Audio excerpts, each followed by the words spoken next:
Hi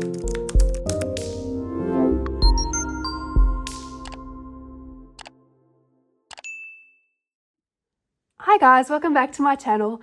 Today we're going to be doing a flip through and review of Millie Marotta's newest release, Island Escape. Now this book was kindly sent to me by Millie as a pre-release, but like most mail travelling to Australia these days, it didn't make it here in time. Mail just takes forever to get anywhere these days, these years actually. My brother mailed me something, it was for my daughter a little while ago. He lives like 3 hours away and it took exactly 3 weeks to arrive. So our book cover is partially coloured, and I love the colour palette Millie chose for this book with those peachy pinks and the teals and the mint greens. And we also have the usual gold foiling as well. Now if we flip to the back, we have a little book blurb here. And it says, escape on an island adventure with the Sunday Times best-selling illustrator Millie Marotta. Relax and unwind as you island hop your way around the world. Immerse yourself in an island paradise where lizards lounge and seabirds soar. From Madagascar to the remote Svalbard, from Vancouver to the Galapagos Islands, discover Cozumel Island's pygmy raccoon, the Komodo dragon, the Mauritian flying fox, and the Javan rhino.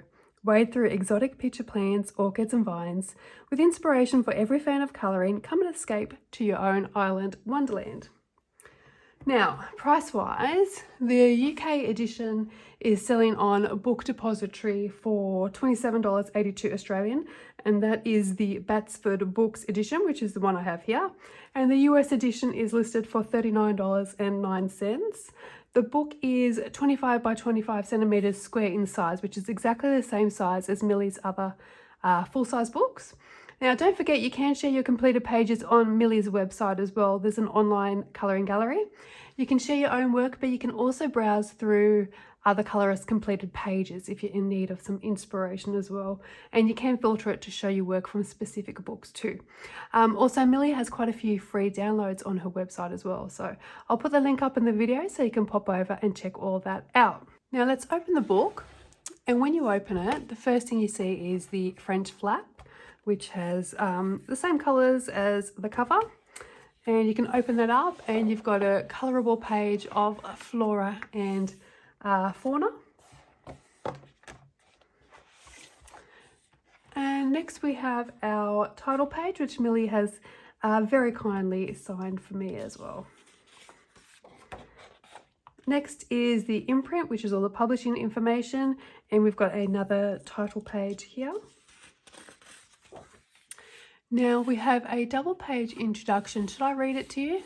I'll read it to you guys. So it says, islands are extraordinary places, home to a magnificent array of plants and animals, often found nowhere else on Earth, hosting every habitat imaginable, rainforests, mountains, volcanoes and swamps.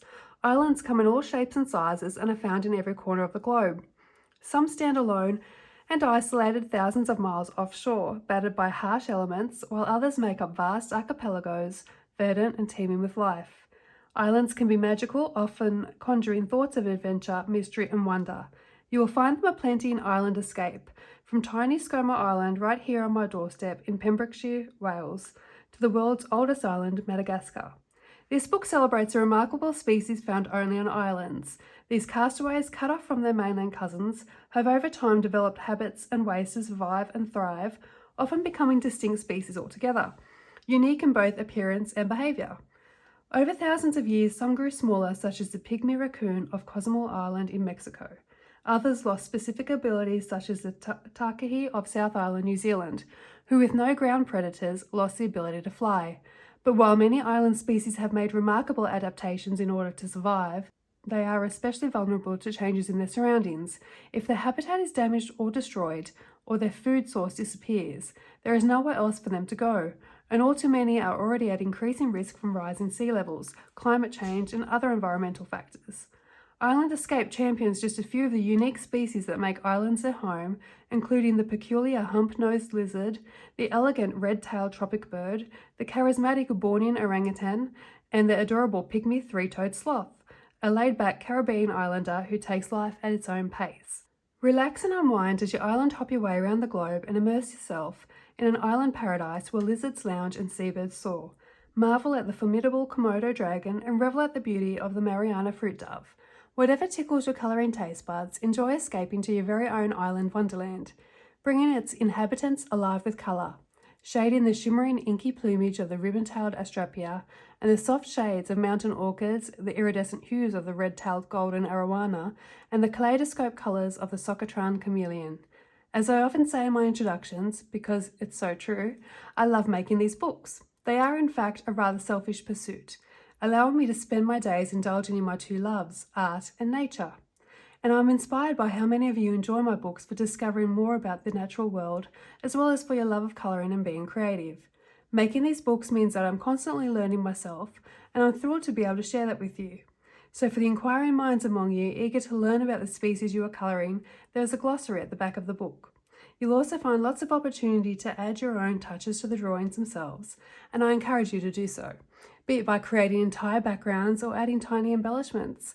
I love seeing how the illustrations in my books evolve into unique artworks as each of you inject your own creative vision. You'll also find tester pages at the back for trying out your materials and colour palettes. As the world remains a challenging place at times, I know colouring and creative activities play a role in helping us take care of our mental well-being, and at the same time can be said for spending time in nature. And there is no better combination, as far as I'm concerned, than art and nature. So true. So whether you colour to get your creative fix or for a spot of much needed mindfulness, with Island Escape I welcome you to the wonders of our natural world and the joy of bringing each species alive with colour.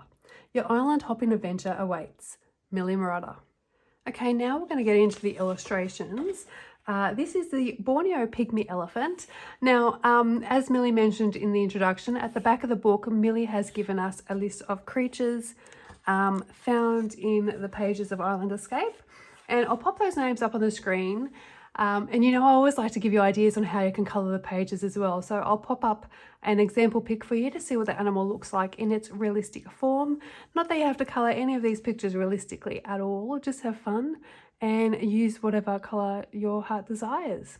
So as always, I have coloured a page in this book already, so I can let you know accurately about my experiences with the paper. This will go up on the channel as a colour-along in the next few days, but I'll talk about that when I get to the coloured page. Now, you guys know I don't like negative space. One thing I do like about Millie's pictures is that they are complete pictures. There's no need to add in any backgrounds, but yet the opportunity is still there if you wish to do so. Like with this elephant, I colour him in grey tones and I have the background elements all nice and colourful. Then personally, I'd leave it at that and call the page complete.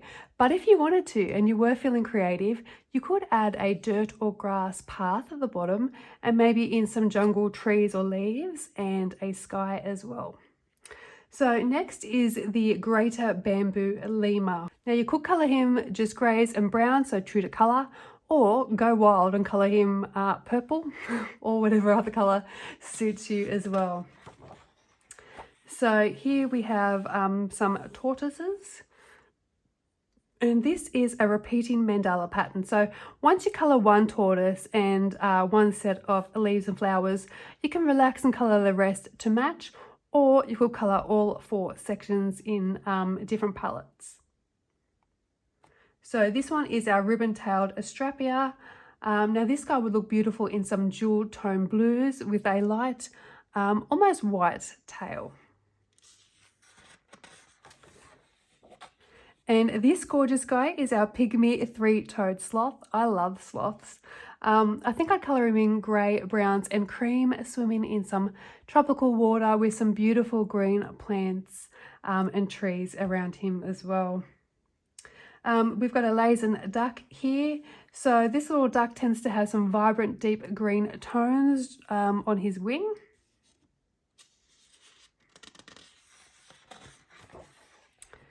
This is the red-tailed tropic bird. So, okay, the name speaks for itself, but these birds tend to be white with red tails. So if you're going to colour him white. Now to colour white, depending on the type of white, you can add in browns, greys and creams, or you could add in purples and blues as a base colour. So white is never completely white.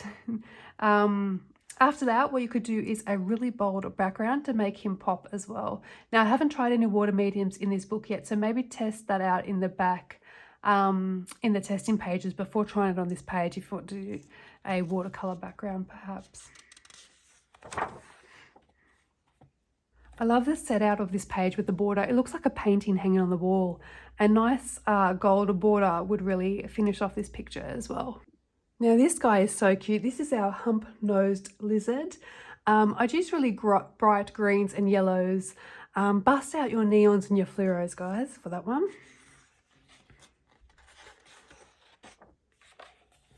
All right, now we have a few pages like this in the book. They're basically mirror images. So if you see the bird here on the bottom right, he's actually over here on the bottom left. So complete mirror opposites. And you can also see that one is way more detailed than the other page as well. So I'm not quite sure which one I actually prefer. You know I love a detailed page, but even the less detailed page is still detailed. Like there's no huge empty spaces. However, I do think if you are new to Millie's books and the details are seeming daunting to you, try the least detailed page first. And can I also suggest if you do that, you then go and use the exact same colors and techniques to color the opposite page. So this will make all those details less scary. So for example, this is the black-faced pitta here, and they usually have what looks like a black mask on their face. Think Zorro. Now, if you color it all with one combination, you can then go across to this one and color the same section here with the same combo. So don't pay too much attention to the lines. You can color in sections instead. Now, I can't tell which bird is which out of the others left, but I'm going to go and say this is the azure, the black face, the superb, and the whiskered. But that's just my opinion.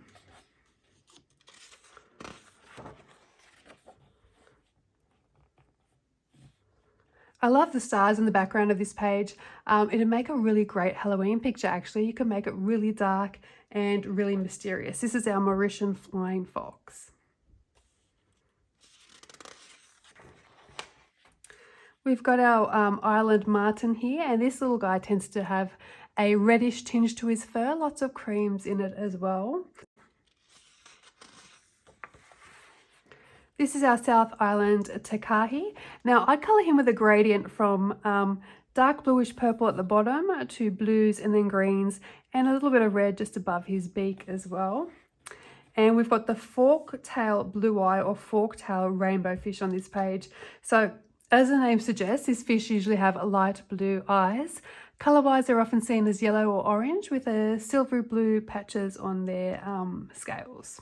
So this is one of my favourite pictures and is on the list for a colour along if anybody would like to see that. Okay, so these two pages are the tufted pygmy squirrel. And again, we've got a detailed and a less detailed matching set of pages.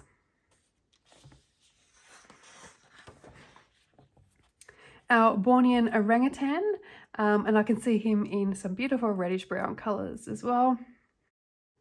Socatran chameleons. I love chameleons and I can see them coloured with some bright green stripes. And then these little sort of rope-like things here, I colour those sections in a bright red. And the plants in the background, I colour them with greens, oranges and reds as well to blend in with our chameleons. So these guys are our Hawaiian monk seals. I can see lots of bright blues and greens for this page. This page is super cute. It's like a wallpaper page, lots of repeating pictures on this one as well. I'd use greens and oranges both on the frogs and on the reeds. And with our island data here, I'd actually match him to the opposite page with the same greens and oranges too. We've got an island fox. This here is our dragon blood tree and the Sacatran white-eye bird. So the blood tree is like grass on top, and the birds also have green in their feathers too. So lots of green on that page. Double page of some Hawaiian honey creepers.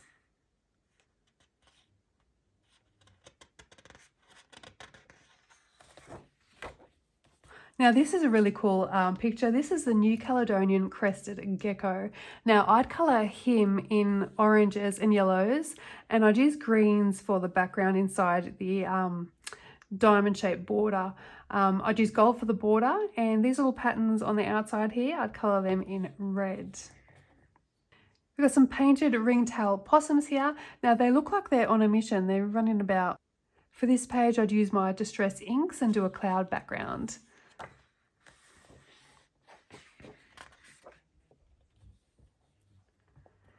This is the comet moth, or lots of comet moths.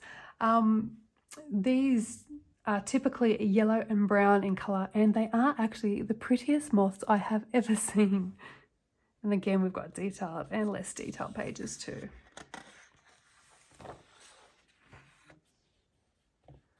This is a fossa and a yellow-bellied sunbird acidy. Yellow-bellied sunbird acidy. So as the name suggests, these birds have yellow bellies. Their wings and the rest of the feathers are blue, however, and I think oranges in the background elements would really make the birds pop too on this page. This is a Vancouver Island marmot and a Sri Lankan jungle fowl. Now these are actually pretty colourful with red, yellows, blues, and browns too.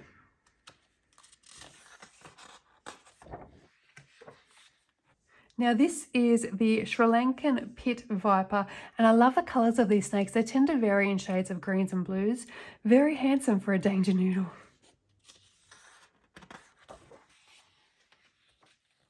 We have a wildcat and the Floriana mockingbirds on some Galapagos prickly pear.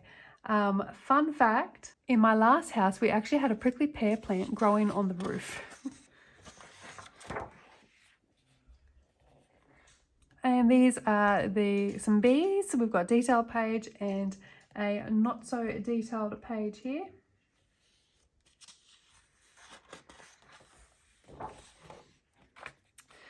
A pygmy raccoon. And the Maltese ruby tiger moths. Nice red tones on this page.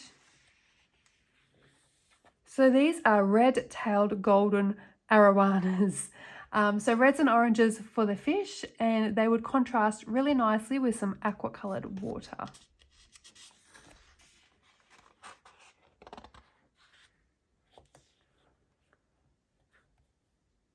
Lots of beautiful yellows and bright greens on this page. These are really cool looking birds, and you can do orange and green on this page to make it harmonious with the yellows on the opposite page as well.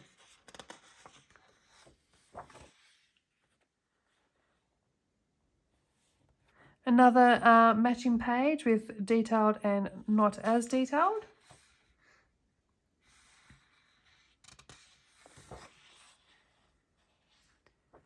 Now this guy here is my spirit animal. Every photo I found of him, he's dancing.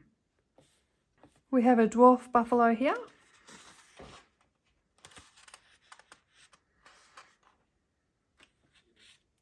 I can see some beautiful reds on this top page.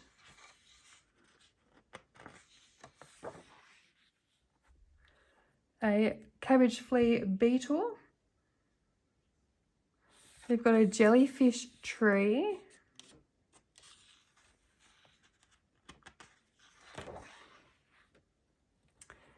A bronze quoll.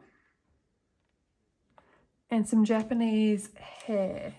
Now you can use some light purples, blues, even yellows, or you can actually even add pink if you wanted to give it a bit of a interesting touch, but make it a bit colourful just to add to the snow effect.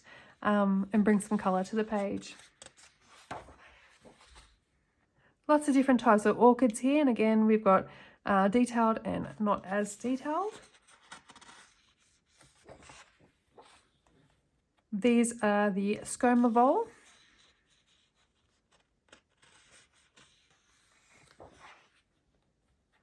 We've got a ray-finned fish. And Jamaican toddies. These are so cute with bright greens, with a reddish orange beak, and also just under the beak as well.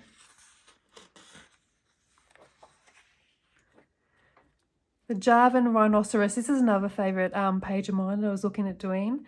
I was actually more drawn to the detailed page, so this was on my list as a colour along as well. We should actually, if you're interested in this colour along, we could do both pages exactly the same, and I could show you what I mean about colouring in sections as well. That's just an idea.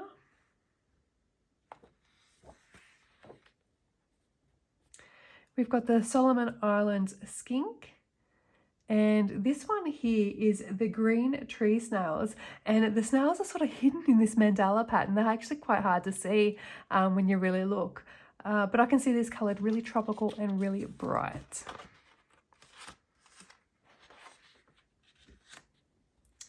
We've got some reindeer here.